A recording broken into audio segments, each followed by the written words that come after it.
الرحمن الرحیم قال القدوری فی کتابه ویقرأ فی الرکعتین الاخریین بفاتحة الکتاب خاصة فاذا جلس فی آخر الصلاة۔ معزز و محتشم حضرات، سامعین گرامی قدر، مسلمان بھائیوں، عزیز بچوں، دوستوں، ہم صاحب قدوری کی کتاب قدوری شریف، جو کہ فقہ حنفی میں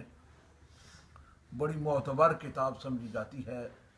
اس کے اوپر 2 جلدوں میں صاحب ہدایہ نے پورا ہدایہ شریف مرتب فرمایا ہے، اور ہمارے درسیات میں وہ 6 سال میں جا کے پڑھایا جاتا ہے، 4 اور 5 اور 6 سال میں۔ تو بہت بڑی یعنی اس کتاب کی اہمیت ہے، جو ہم جس سے دین اور بالخصوص فقہ سیکھ رہے ہیں، نماز کا طریقہ سیکھ رہے ہیں۔ ہم نے کل تک کے درس میں قاعدہ اولا، پہلا قاعدہ جسے ہم التحیات اپنی عرف میں کہتے ہیں، التحیات پڑھنا بیٹھنا، وہاں تک ہم نے کل سیکھا ہے۔ اس کے بعد 2 رکعتوں والی نماز ہے تو پھر تو درود شریف پڑھ کے اور اس کے ساتھ دعا پڑھ کے سلام اختتام ہو جائے گا۔ لیکن اگر 4 رکعتوں والی نماز ہے، ابھی نماز باقی ہے، کل ہم نے عبدہ و رسولہ تک پڑھ لیا تھا۔ اس کے بعد صاحب قدوری فرماتے ہیں کہ ولا یزید علی ھذا فی القعدۃ الاولی، پہلے قاعدہ میں عبدہ و رسولہ سے آگے نہیں جانا، اس سے زیادہ نہیں پڑھنا ہے۔ جب آپ 2 رکعتوں کے بعد قاعدہ بیٹھے ہیں تو آپ نے اشہد اللہ الہ الا اللہ و اشہد ان محمدن عبدہ و رسولہ پڑھا ہے، تو اس کے بعد درود شریف نہیں پڑھنا ہے۔ اگر آپ درود پڑھیں گے تو ہمارے امام صاحب کے نزدیک سجدہ سہو لازم آ جائے گا۔ کسی بندے نے آپ پر اعتراض کیا کہ آپ نے درود پڑھنے پر سجدہ سہو کا حکم دیا ہے، فرمایا ہاں دیا ہے۔ اس نے کہا وجہ؟ فرمایا درود نبی پہ پڑھ رہا ہے اور بھول کے پڑھ رہا ہے، درود نبی پہ پڑھ رہا ہے اور بھول کے پڑھ رہا ہے، جاگ کے پڑھے نہ بیداری کی حالت میں پڑھے، اسے ہوش ہو کہ میں نے کہاں درود پڑھنا ہے اور کہاں نہیں پڑھنا ہے۔ تو اس وجہ سے سجدہ سہو کا ایک حکم لاگو کیا ہے کہ یہاں سجدہ سہو ادا کیا جائے۔ تو جب بھی آپ 3 رکعتوں والی 4 رکعتوں والی نماز میں ہوں تو عبدہ و رسول کر کے، جب ہم عموماً شہادتین پہ انگلی اٹھاتے ہوئے بھی غلطی کرتے ہیں لوگ کہ کہاں اٹھانی ہے اور کہاں اس کو چھوڑنا ہے، اس حوالے سے بھی سنت طریقہ سیکھیے۔ آپ نے یہ سیدھا ہاتھ رکھا ہوا ہے تو آپ پڑھ رہے ہیں اشہد اللہ، لا پر جو یہ دائرہ بن چکا اور لا پر یہ انگلی کی طرف سے اشارہ اللہ کی طرف ہونا چاہیے۔ اشہد اللہ الہ الا اللہ پر واپس آ جانا چاہیے، لفظ الا اللہ پہ پہنچے تو انگلی کو واپس آ جانا چاہیے۔ اب اس کے بعد ایک اور مسئلہ درمیان میں یہ پیدا ہوتا ہے کہ ہاتھ کھول دینا چاہیے یا کہ ادھر بند ہی رکھنا چاہیے۔ تو ہمارے امام صاحب کے نزدیک ہاتھ باندھ ہی رہے، امام اعظم ابو حنیفہ کے نزدیک، آپ کے نزدیک عمل کثیر نماز کو توڑ دیتا ہے۔ عمل کثیر کیا کرتا ہے؟ آپ فرماتے ہیں کہ یہ ہم نے سیدھے ہاتھ رکھے ہوئے تھے تو ہم نے ایک عمل یہ کیا، ایک عمل ہم نے یہ کیا کہ ہاتھ کا ایک دائرہ بنایا، پھر ہم نے انگلی کو اٹھایا، یہ دوسرا عمل کیا، اس کو واپس رکھ لیا، تیسرا ہو گیا۔ اب اس سے زیادہ ہوتا جائے گا، چوتھا عمل ہم اس کو کھولنے کے لیے کریں گے تو نماز فاسد ہو جائے گی۔ اس لیے امام صاحب کے نزدیک تو یوں ہاتھ بند ہے تو پھر یہیں رہے، سلام پھیرنے کے بعد مٹھی کھولی جائے، سلام پھیرنے کے بعد کیا کیا جائے؟